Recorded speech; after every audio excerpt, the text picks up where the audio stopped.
From the Detroit Free Press, it's Wednesday, April 28th. Here are today's top stories, presented by Bush's Fresh Food Market.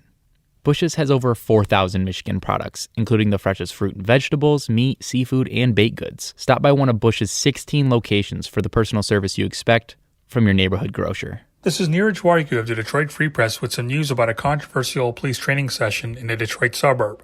In Novi, an evangelical church was due to host next month a session training local police chiefs featuring Dave Grossman, a controversial speaker who encourages police to reduce their inhibitions to kill people in the line of duty. Organizers say it was to help police officers deal with the issue of PTSD after someone dies in the line of duty. However, critics said that the session would encourage the militarization of local police, and they asked the church and the organizers to cancel the session, which they have done for now. For more information on this story, visit freep.com. This is Phoebe Wall-Howard, an automotive reporter at the Detroit Free Press. Ford Motor Company is continuing its restoration of Michigan Central Station in Corktown, Detroit's oldest neighborhood. On Saturday, 250 truckloads of concrete were poured over 10 hours.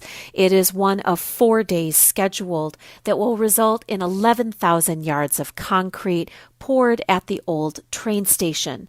This particular project focused on stabilizing the sub-basement. Ford pumped out 227,000 gallons of water that flooded the station's basement. It was underwater for decades.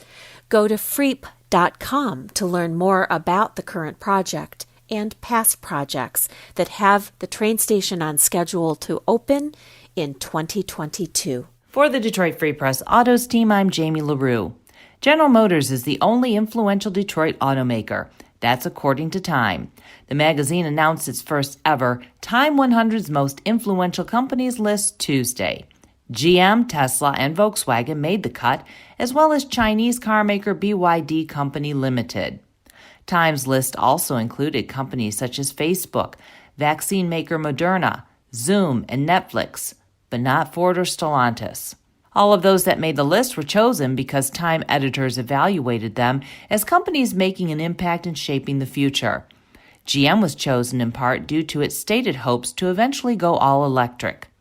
GM CEO Mary Barra told Time that many of GM's jobs will transfer to its EV future, and GM is training employees for that move.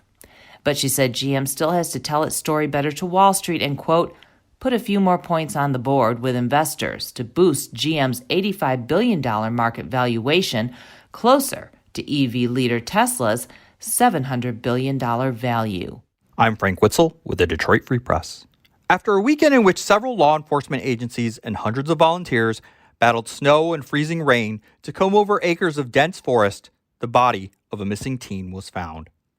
It was a heartbreaking end to a search in which so many in Michigan had held out for hope for Cam Bessanon, a 17-year-old boy with autism. He was lost and unable to cry out for help. His mother, Jill, posted to Facebook late Monday evening that he was with Jesus. The teen went missing Friday evening in the Upper Peninsula near Paulding, a remote and sparsely populated part of the state known for a phenomenon in which mysterious lights appear. Sheriff Dale Rantalis said the community mourns the boy's death and added rescuers worked tirelessly through the search and rescue operations and were committed to finding him. They did, just not in time to save his life. I'm Kirkland Crawford with the Free Press Sports Department, gearing up for the NFL Draft. For the Detroit Lions, one of the players they'll likely be choosing from with the 7th overall pick on Thursday is an offensive lineman. There are 2 at the top of the draft that could track to be the left tackle of the future. The left tackle of the present is Taylor Decker, who were among the Lions who spoke to the media on Tuesday. The most noteworthy revelation from Decker was that he plans to not get the COVID-19 vaccine. Decker said that he has his reasons, but would not go any further. The NFL is not mandating its players to get the vaccine, but vaccinated players will not need to quarantine if they are exposed to someone with the virus. And teams are hosting vaccination education programs for players and employees.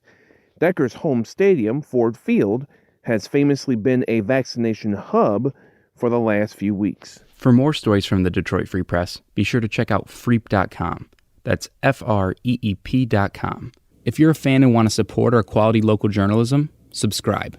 Go to freep.com/special offer.